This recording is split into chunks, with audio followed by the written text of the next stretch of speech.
साल 1995 पूर्वी उत्तर प्रदेश में मौजूद एक छोटा सा गांव हरीमपुर। कुछ वक्त पहले तक ये गांव सामान्य गांव था और यहाँ रहने वाले लोग अपनी अपनी गृहस्थी में खुश थे और अपने अपने काम में बिजी रहते थे। उनकी खुशियों में ग्रहण तब लगता जब गांव के एकमात्र अमीर और रसूख वाले व्यक्ति सेठ धनीराम से उन्हें कोई ज़रूरत लगती। और ज़रूरत तो लग ही जानी थी, क्योंकि सेठ धनीराम गांव के पंचों का मुखिया यानी कि सरपंच भी था। 2 गुना 3 गुना ब्याज वसूल कर सेठ धनीराम और भी अमीर बनता जा रहा था और गांव के लोग और गरीब होते जा रहे थे। जब कोई सेठ की ज़्यादतियों के विरुद्ध आवाज़ उठाने की कोशिश करता तो सेठ के लेठत उसका मुंह बंद करा देते हैं। गांव के लोगों में अफवाह भी थी कि सेठ गांव के कई लोगों का कत्ल भी कराकर उन्हें रातों रात गायब भी करवा चुका था और उससे पुलिस की भी अच्छी साठ गांठ थी। इसलिए हर कोई सेठ धनीराम से पंगा लेने से डरता था। पर जो भी था ठीक था, लोग समझौता करके अपनी ज़िंदगी जी रहे थे। पर कुछ दिनों पहले उन सब की ज़िंदगी में एक और ग्रहण आ चुका था, जो सेठ धनीराम की ज़्यादतियों से कई ज़्यादा खतरनाक था, बल्कि बेहद डरावना और जानलेवा भी। एकाएक गांव के लोगों में आपसी मतभेद होने लगे, वो भी गाहे बगाहे और बिना किसी वजह के मतलब के।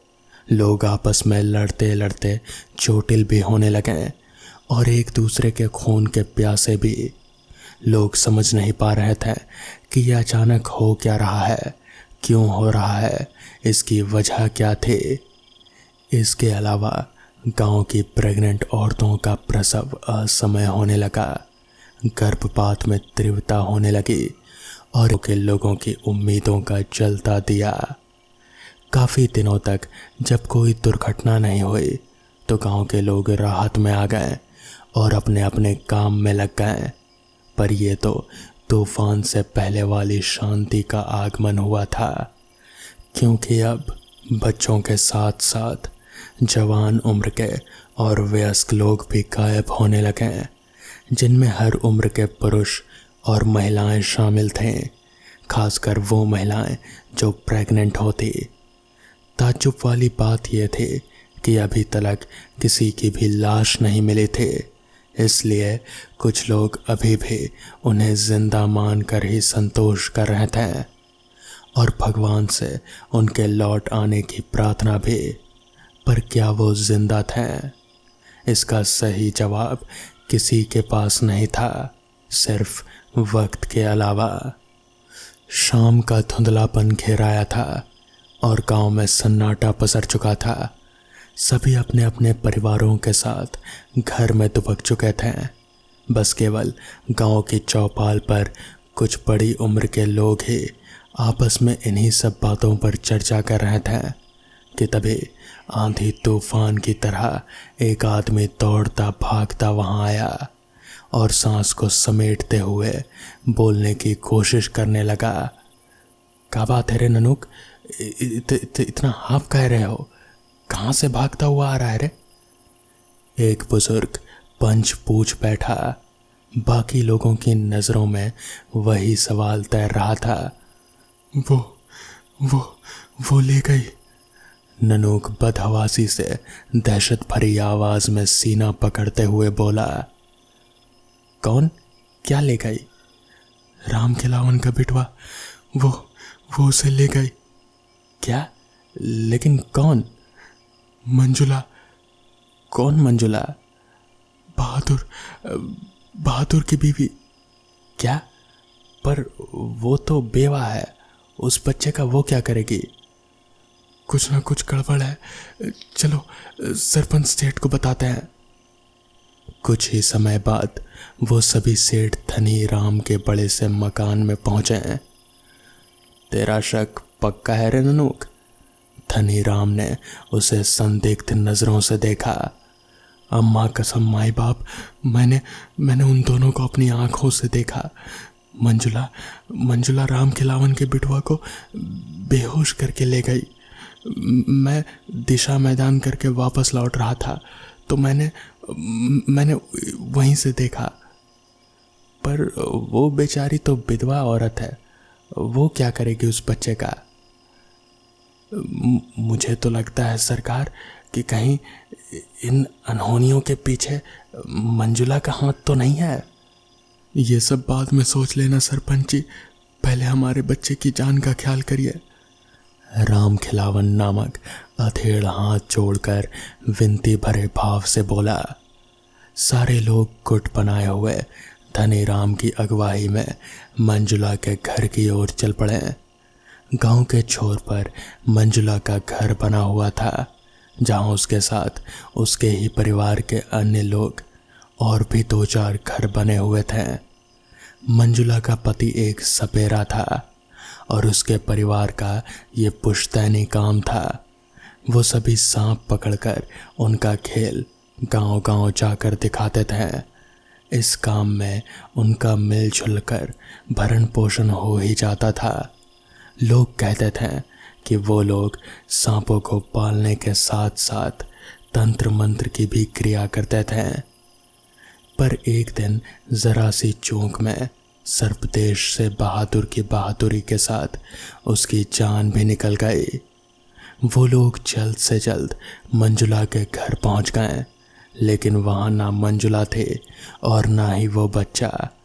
मंजुला के परिवार वालों से पूछताछ करने पर पता चला कि मंजुला तो कई दिनों से घर नहीं आई।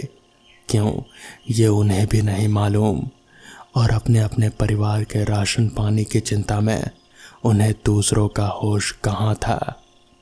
अब क्या होगा मेरा बच्चा? राम खिलावन जमीन पर बैठकर विलाप करता हुआ बोला। कई बेटियों के बाद तो ये बेटा हुआ था, अगर उसे कुछ हो गया तो मैं और मेरी पत्नी तो जान ही दे देंगे।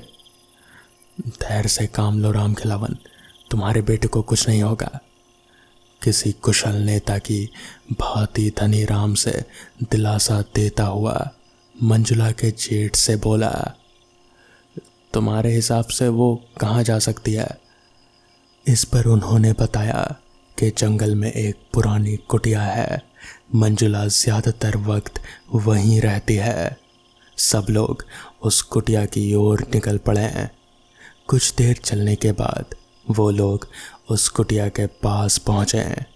उन्होंने दरवाज़ा खटखटाया, मगर अंदर से कोई आवाज़ नहीं आई। वो लोग उस पुराने से टूटे हुए दरवाजे को तोड़कर अंदर पहुँचे तो पाया कि वहाँ ज़मीन पर बस खून ही खून फैला हुआ था। चारों तरफ इंसानी शरीर के टुकड़े फैले हुए थे और बस खून ही खून। ये देखकर सब लोग बहुत ज़्यादा डर गए, मगर वहाँ पर ना तो मंजुला थे और ना ही राम खिलावन का बेटा। मंजुला और राम खिलावन का बेटा कभी नहीं मिले। वो लोग कहाँ गए किसी को नहीं मालूम, मगर उस झोपड़ी में शरीर के टुकड़ों को देखकर कहीं ना कहीं ये अंदाज़ा लगाया जा सकता था कि इन सब लोगों के गायब होने के पीछे मंजुला का ही हाथ था। तो दोस्तों, ये थी आज की पहली कहानी। तो चलिए बढ़ते हैं आज की दूसरी कहानी की ओर। हर तरह से आधुनिकता का चोला ओढ़े कर्णपुर एक महानगर है। इसके रिहायशी इलाके सिविल लाइंस में चारों तरफ इमारतों से घिरे हुए हैं। अंग्रेजों का एक कब्रिस्तान है जो गोरा कब्रिस्तान के नाम से भी जाना जाता है। इसके एक तरफ शहर का बड़ा कॉलेज और उसका हॉस्टल, एक तरफ पुलिस लाइन और जेल, एक तरफ जिले का कोर्ट भी, और पीछे गंगा घाट है। कॉलेज के आसपास के क्षेत्र से भी बच्चे पढ़ने आते हैं और हॉस्टल में रहते थे। शिवम और ऋषभ भी पास के गांव से उसी कॉलेज में पढ़ने आए थे। हॉस्टल में अपने कमरे में सामान सेट करके दोनों पलंग पर लेट गए। जल्दी ही नींद ने उन्हें आ घेरा। आंखें जब खुली उनकी तो देखा कि शाम ढल चुकी थी। उठकर उन्होंने कुछ खाने की सोची, लेकिन कुछ भी नहीं था। फिर दोनों बाहर निकले कुछ खाने के लिए। टहलते टहलते वो दोनों मार्केट पहुंच गए और एक होटल में पहले तो दोनों ने खाना खाया। फिर थोड़ी देर तक मार्केट में टहलते रहे। फिर दोनों टहलते टहलते गंगा किनारे पहुंचे और वहीं घाट पर बैठकर रात का मज़ा लेने लगे। रात जब और गहराने लगी तो दोनों वापस हॉस्टल की तरफ लौटने लगे। पुलिस लाइन से आगे बढ़ते हुए कब्रिस्तान पार कर वो लोग हॉस्टल आ गए। कमरे में आकर दोनों बातचीत करने लगे। यार कितनी अच्छी और बड़ी मार्केट है यहाँ, शिवम बोला। हाँ यार, एक से एक दुकान है और एक से एक बढ़कर होटल भी है। खाना भी अच्छा था और सस्ता भी, ऋषभ बोला। हाँ यार, गंगा किनारे तो मज़ा ही आ गया। ठंडी हवा के साथ बहता पानी, खोया हुआ सा शिवम बोला। शिवम, तुमने देखा कि ये हमारे हॉस्टल के बगल में 4 दीवारी में कुछ है, लेकिन दीवार बड़ी ऊंची है, दिखा नहीं। शायद कोई पार्क है, ऋषभ बोला। हो सकता है, कल देखेंगे क्लास खत्म होने के बाद, शिवम ने कहा। दूसरे दिन दोनों सुबह जल्दी ही उठकर कॉलेज जाने को तैयार हो गए। कॉलेज में आज उनका पहला दिन था, इसलिए वो क्लास शुरू होने से पहले ही कॉलेज पहुंच गए। दोपहर तक उनकी सभी क्लास ख़त्म हो गई थी। थोड़ी देर और रुकने के बाद वो लोग हॉस्टल आ गए। दोपहर का खाना खाकर दोनों आराम करने लगे। शाम होते होते दोनों लोग जग गए, फिर अपनी पढ़ाई करने लगे। रात का खाना खाकर दोनों लोग बाहर घूमने निकले। घूमते घूमते फिर दोनों लोग घाट पर पहुंच गए और किनारे पर बैठकर ठंडी हवा का मज़ा लेने लगे। वापस लौटते समय उसी 4 दीवारी के सामने रुककर देखने की कोशिश करने लगे कि आखिर ये है क्या। तभी उन दोनों ने देखा कि गली जहाँ से इसका मेन द्वार था, शायद वहाँ से कोई लंबा चौड़ा आदमी आ रहा था। यार, ये इतनी रात का पार्क में से कौन निकल रहा है, शिवम बोला। मुझे क्या पता, शायद कोई चौकीदार होगा। चल, हमें क्या करना है, ऋषभ शिवम को चलने का बोलकर आगे बढ़ गया।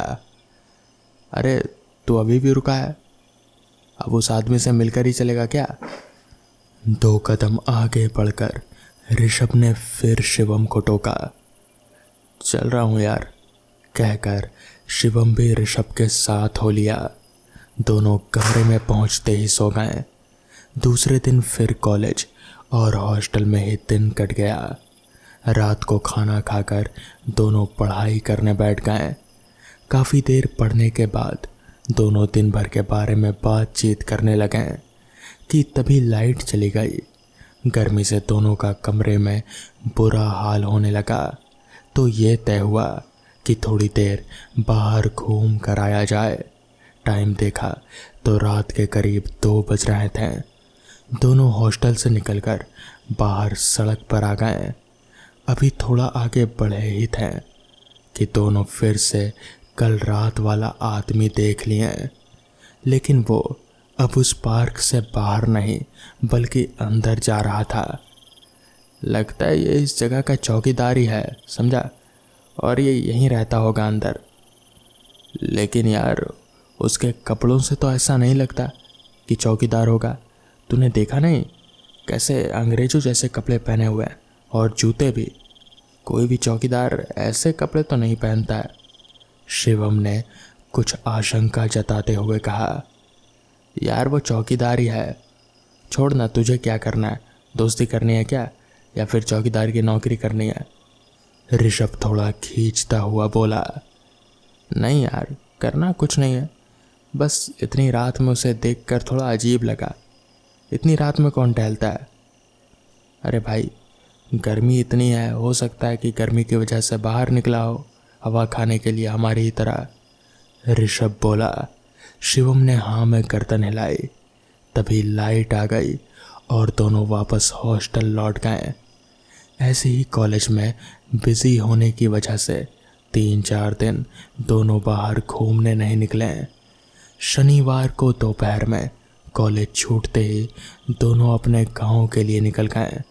दूसरे दिन वापस लौटते लौटते आधी रात हो चुकी थी। दोनों जब पुलिस लाइन से आगे 4 दीवारी के पास पहुंचे तो उन्होंने देखा कि एक लड़की खड़ी हुई है उसी 4 दीवारी से सटकर। दोनों सोचने लगे कि आखिर इतनी रात में ये लड़की है कौन जो यहाँ इस तरीके से खड़ी है। उन्होंने देखा तो वो लड़की बहुत ही सुंदर थी। उसने एक लंबा फ्रॉक नुमा कपड़ा पहना हुआ था। उसे देखकर ही लग रहा था कि कोई अंग्रेज घर की लड़की है। दोनों जब उसके पास से निकले तो उन्होंने एक अजीब सी ठंडक को महसूस किया, लेकिन वो लड़की से बिना कुछ बोले ही आगे बढ़ गए। अपने हॉस्टल की गली में मुड़ने से पहले दोनों ने पलटकर उस लड़की को देखा, लेकिन वो लड़की अब वहाँ से गायब थी। दोनों को लगा कि शायद चली गई होगी। दोनों बहुत थके हुए थे, इसलिए कमरे में पहुंचकर सो गए। अब अक्सर रात में वो दोनों जब बाहर घूमने निकलते हैं तो कभी वो चौकीदार तो कभी वो लड़की उन्हें दिख ही जाती। कभी कभी रात में तो उन्हें 4 दीवारी के अंदर रोशनी भी दिखती थी और लगता था कि कोई अंदर है। कई बार दोनों ने सोचा भी किसी दोपहर या शाम को अंदर जाकर देखेंगे कि आखिर वो है क्या और कौन रहता है, लेकिन कॉलेज और पढ़ाई की थकान की वजह से उन्हें सही से मौका ही नहीं मिलता। एक रात फिर वो दोनों घूमने निकले तो उन्होंने फिर उसी चौकीदार को देखा। इस बार दोनों ने तय किया कि पास जाकर उससे बात करेंगे। जैसे ही दोनों ने पास जाकर उस आदमी से कहा, अंकल जी सुनिए, वैसे ही वो आदमी गायब हो गया। अब तो दोनों की सिट्टी बिट्टी गुम हो गई और दोनों ने हॉस्टल तक दौड़ लगा दी। हॉस्टल पहुंचकर दोनों अपने कमरे में दुबक गए।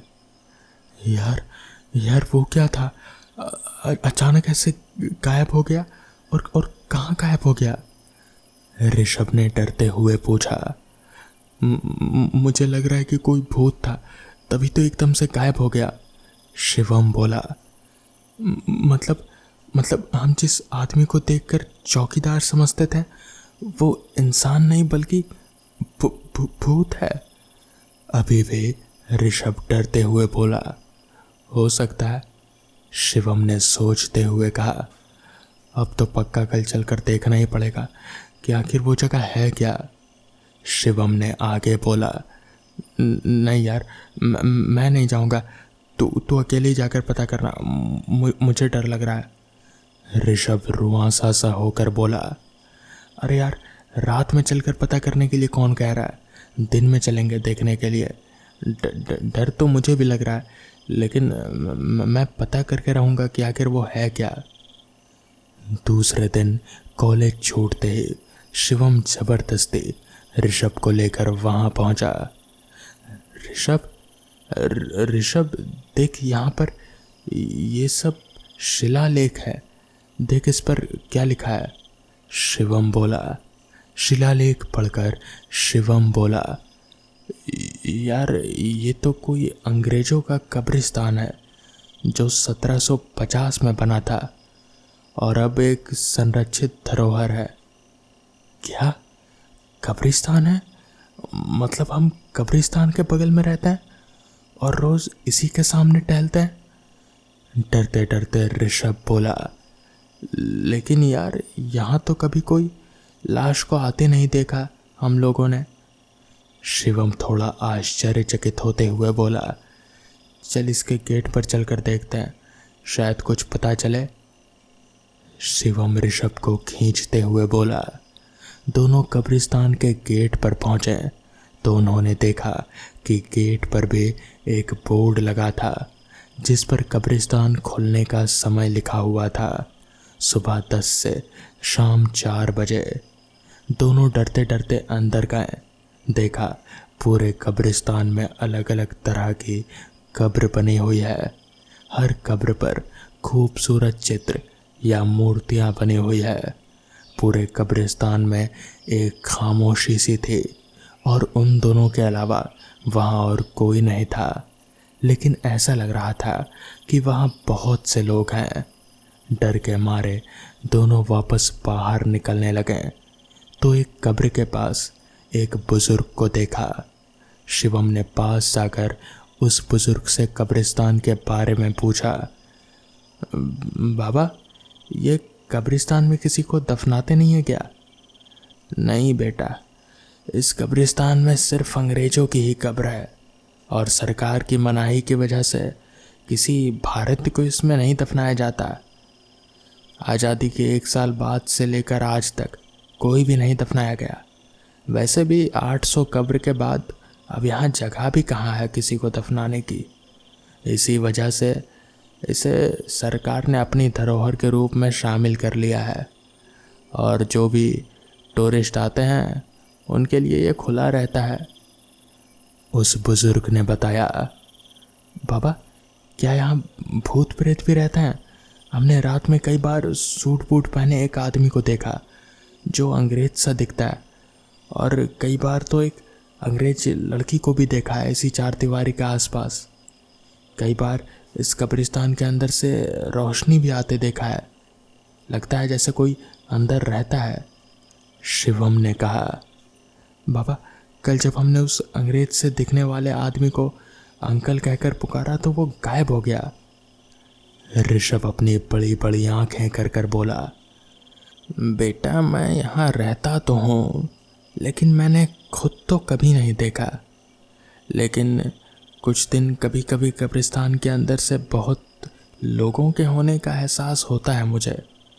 यहाँ आसपास के रहने वाले लोगों ने कई बार कब्रिस्तान के अंदर आत्माओं को देखने की बात कही है और बताया है कि रात में एक अंग्रेज़ लड़की बस यहीं कब्रिस्तान के आसपास ही दिखती है और अक्सर रात के 2 बजे के आसपास वो अंग्रेज़ दिखती है और उसे टोके जाने पर जैसे गायब हो जाती है। वो आदमी भी ऐसा ही करता है, लेकिन किसी का कभी कोई वो लोग नुकसान नहीं करते हैं। वो एक अंग्रेज गवर्नर की आत्मा है जिसको आज़ादी के संग्राम में क्रांतिकारियों ने मार डाला था। उस बुजुर्ग ने बताया। ऐसा कैसे हो सकता है बाबा कि आपने कभी उस अंग्रेज़ लड़की और उस अंग्रेज़ आदमी को नहीं देखा? शिवम आश्चर्य से बोला। जबकि आप तो यहीं रहते हैं। वो इसलिए बेटा कि मैं बस दिन भर में ही यहीं रहता हूँ और रात को यहाँ सो जाता हूँ। कहते हुए उस बुजुर्ग ने बगल वाली कब्र की तरफ इशारा किया और उन दोनों ने जब कब्र को देखा तो दोनों डरकर बुजुर्ग की तरफ मुड़े, लेकिन वहाँ वो अब था ही नहीं। दोनों वहाँ से सिर पर पैर रखकर भागे। वो कब्र लेफ्टिनेंट कर्नल स्टीफन की थी और उस कब्र पर उसी बुजुर्ग की मूर्ति बनी हुई थी जो ऋषभ और शिवम से बात कर रहा था। उसकी मृत्यु सन 1750 में लिखी हुई थी।